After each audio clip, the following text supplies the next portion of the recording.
une toute petite histoire. Il était une fois, moi j'adore les histoires parce que c'est toujours il était une fois ou il y avait une fois. Il était une fois un petit garçon, ou bien une petite fille. Bon, dans l'histoire ça pourrait être une petite fille parce que tout à l'heure on avait un petit garçon, pas de jaloux. Un petit garçon, une petite fille, pas plus haute que 3 pommes, grande comme ça. Et tous les jours, la petite fille, ça se passait en Afrique, la petite fille balayait sa case. Tous les jours, elle trouvait un sou. Et tous les jours, avec le sou, elle allait chez le marchand. Et tous les jours, elle achetait du miel. Une belle goutte de miel. Et le marchand lui posait sur l'assiette. Et elle rentrait chez elle et elle mangeait le miel. Elle était contente, la petite fille, mais contente. Mais un jour,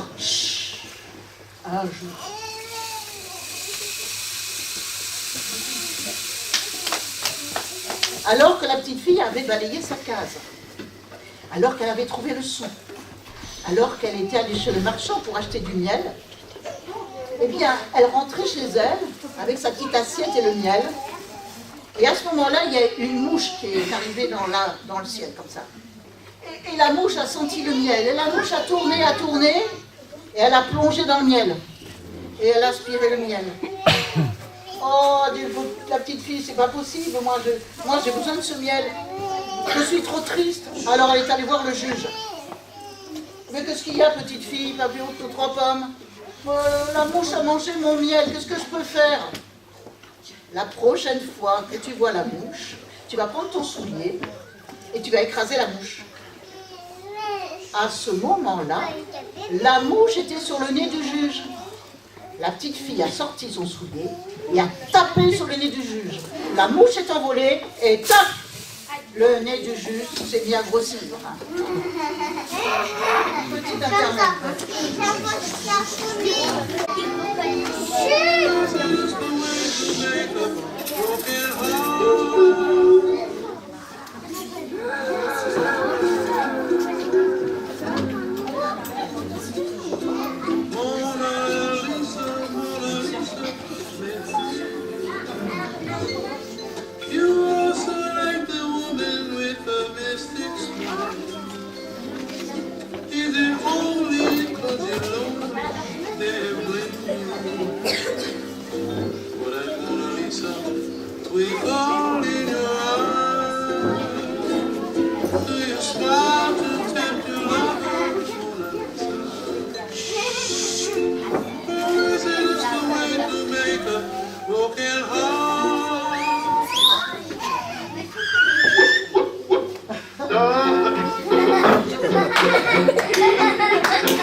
C'est parce que ça s'allumerait, alors je le mets là-dedans.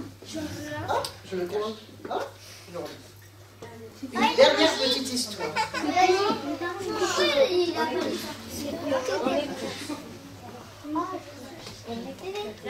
Alain et Martine étaient frères et sœurs. Ils adoraient les histoires d'horreur. Ils adoraient regarder des films d'horreur. Ils adoraient lire des livres d'horreur. Et ils avaient lu ou entendu, allez savoir, que la nuit d'Halloween, il se passait des choses bizarres.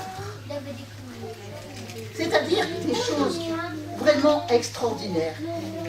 Et ça se passait à Saint-Quentin, il paraît. Il paraît qu'à Saint-Quentin,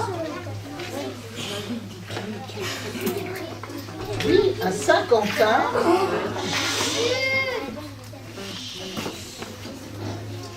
vous savez qu'il y a des souterrains. Eh bien, à la nuit d'Halloween, on peut rentrer dans certains souterrains. Ah, je ne vous dirai pas. Et que dans ces souterrains qui n'ont pas été encore visités, on peut trouver des trésors. Alors,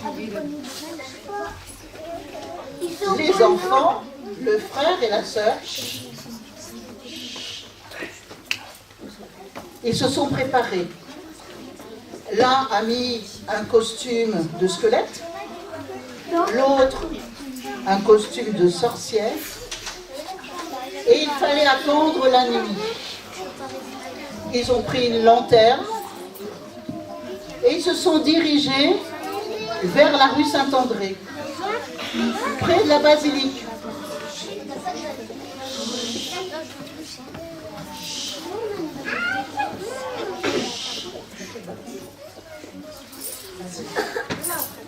Écoutez bien, sans ça vous ne saurez pas la fin de l'histoire.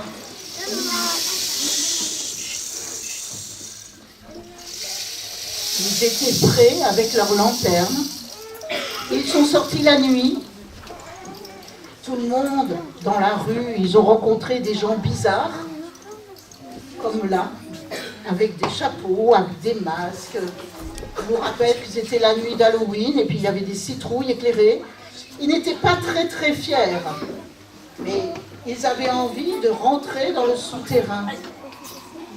Et lorsque le premier coup de minuit a sonné, près de la basilique, il y a une grosse pierre. Et la grosse pierre a bougé. Et la grosse pierre a bougé et s'est déplacée. Et là, ils ont vu un grand trou. Ils sont rentrés doucement dans le grand trou. Et ils ont vu plein de choses qui brillaient. Il fallait faire attention au coup de la cloche. Il y avait cette nuit-là 24 coups.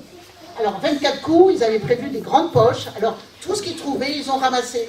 Et ils ont mis dans la poche. Ils pensaient que c'était de l'or.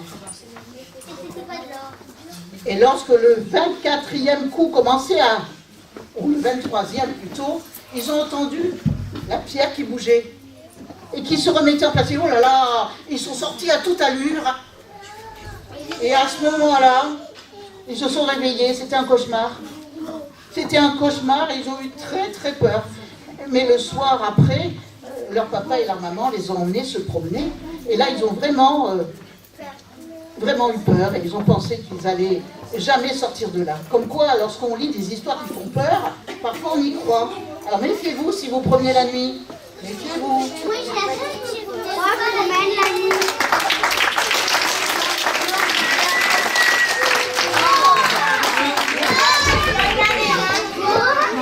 Mon histoire, notre histoire, nos histoires sont finies. Mais si vous les rencontrez, donnez-nous de leurs nouvelles.